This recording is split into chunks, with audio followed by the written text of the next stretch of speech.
What if the news headlines you're seeing today, the escalating tensions between Israel and Iran, aren't new at all?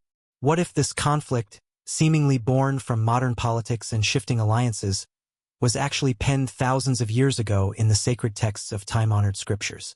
Imagine a story so vast, so ancient, that it predates rockets and nuclear ambitions.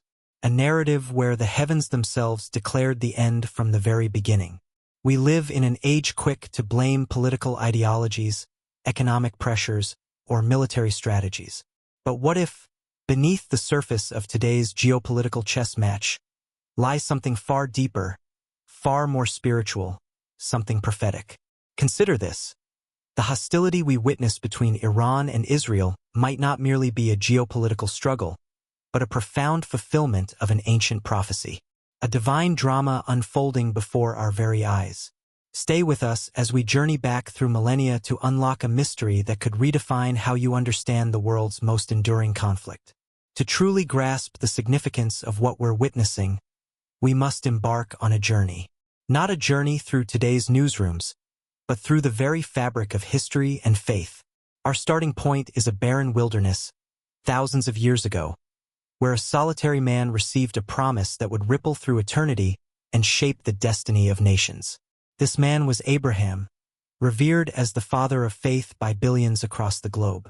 He was given a divine covenant, a promise from the Almighty. To your offspring I will give this land. Genesis 12 verse 7. But before the child of promise, Isaac, was even born, Abraham had another son, Ishmael, through Hagar, an Egyptian servant. Ishmael was indeed loved. He was blessed. Yet, the divine covenant, the specific lineage through which God's promises would flow, was destined not for him. Genesis 17 verses 20 to 21 profoundly records God's words. As for Ishmael, I have heard you. I will surely bless him, but my covenant I will establish with Isaac. 2 sons, 2 distinct destinies. And from these two nations, 2 peoples would one day stand on opposite sides of a prophetic divide.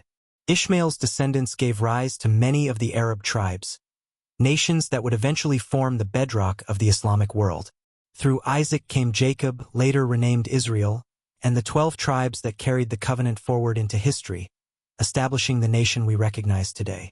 But there's a third crucial branch in this ancient family tree, one we often overlook.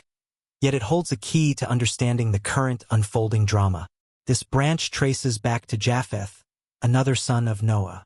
From Japheth came Madai, Genesis 10 verse 2, whose descendants ultimately merged with another mighty people, the Persians. This powerful union gave birth to the magnificent Medo-Persian Empire, the ancient predecessor of what we now know as modern-day Iran.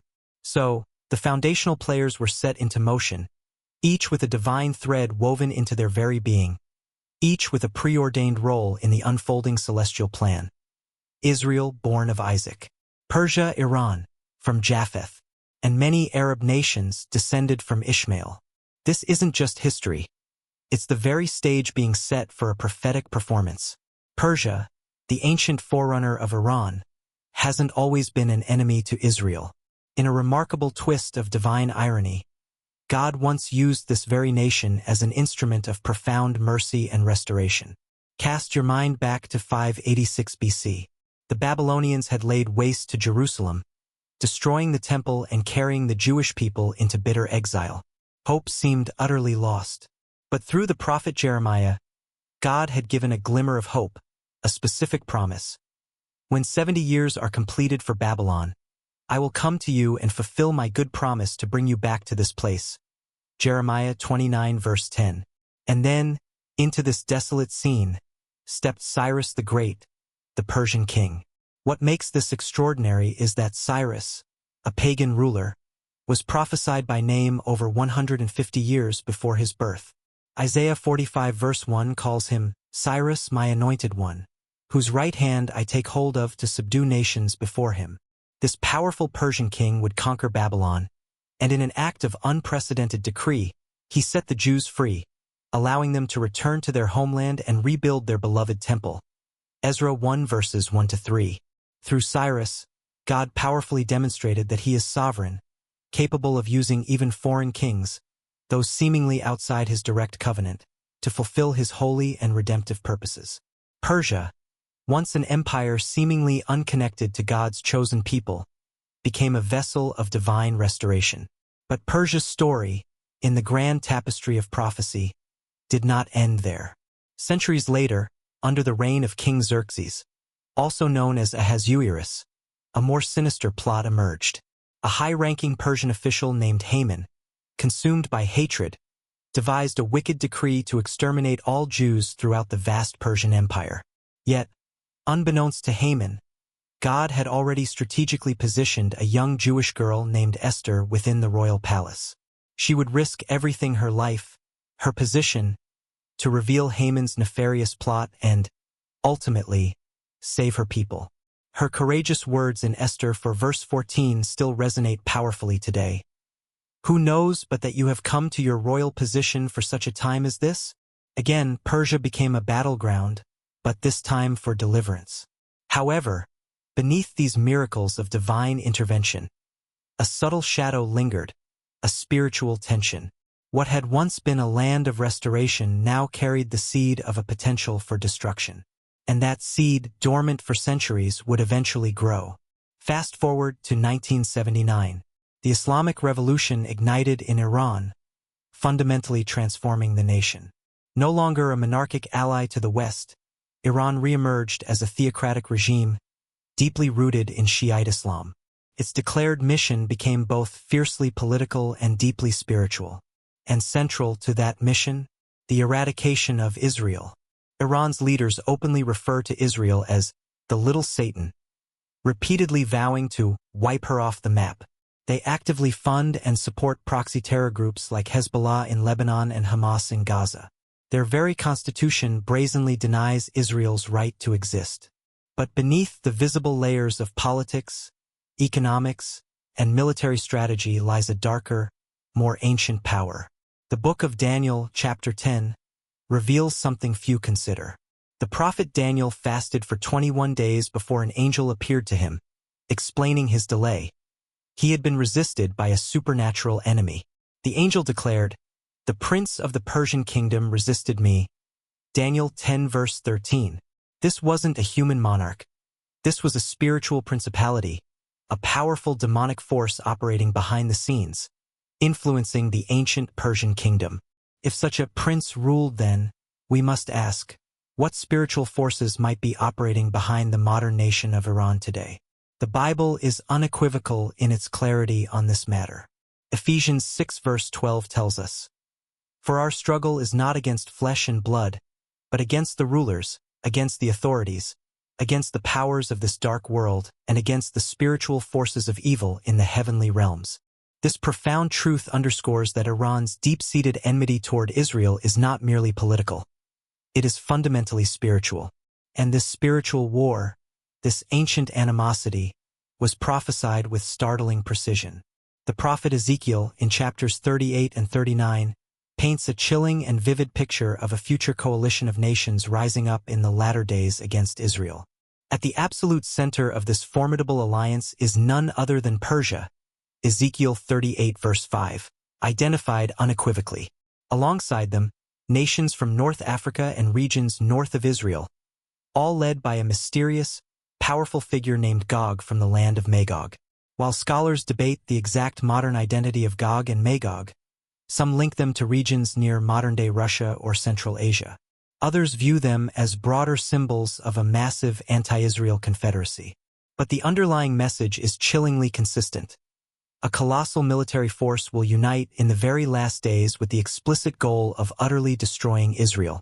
Yet, amidst this dire prophecy, God is far from silent.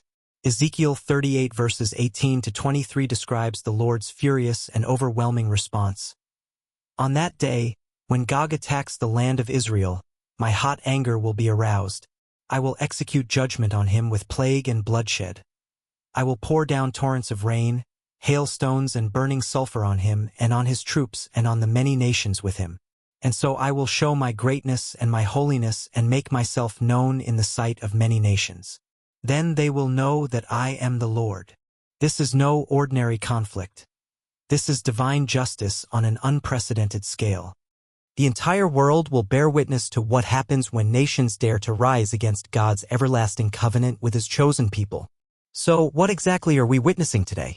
Iran's relentless and growing aggression, its expanding military reach, its clandestine nuclear aspirations, its overt threats against Israel, could these be the very pieces of the Ezekiel puzzle falling meticulously into place before our very eyes? The prophet Zechariah, in chapter 14 verses 2-4, provides even more startling clarity about the ultimate culmination of these conflicts. He declares, "I will gather all the nations to Jerusalem to fight against it. Then the Lord will go out and fight against those nations as he fights on a day of battle. On that day his feet will stand on the Mount of Olives east of Jerusalem." The Mount of Olives, the very place where Jesus ascended into heaven, Acts 1 verses 9-12, will be the very place of his glorious return. And when he comes, it will not be to negotiate peace treaties or to broker diplomatic solutions. It will be to reign. Because this long, tumultuous war, the battle between light and darkness, between ancient prophecies and modern headlines, ends not in surrender but in overwhelming glory.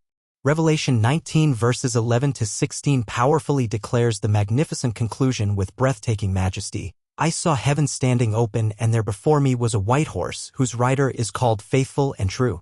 With justice he judges and wages war.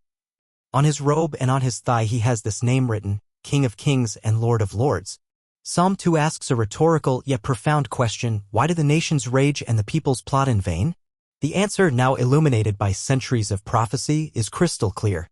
The one enthroned in heaven laughs, for he declares, "I have installed my king on Zion, my holy hill." Yes, the conflict is undeniably rising. Yes, Iran is growing bolder in its defiance.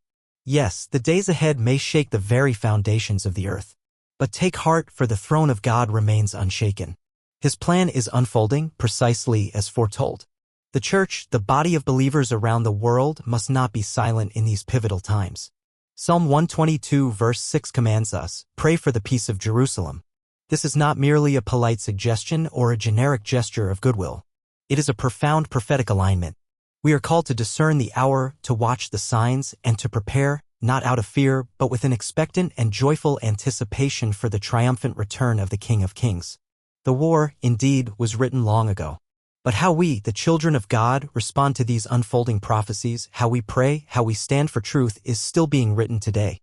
Your role in this divine narrative is more significant than you can imagine.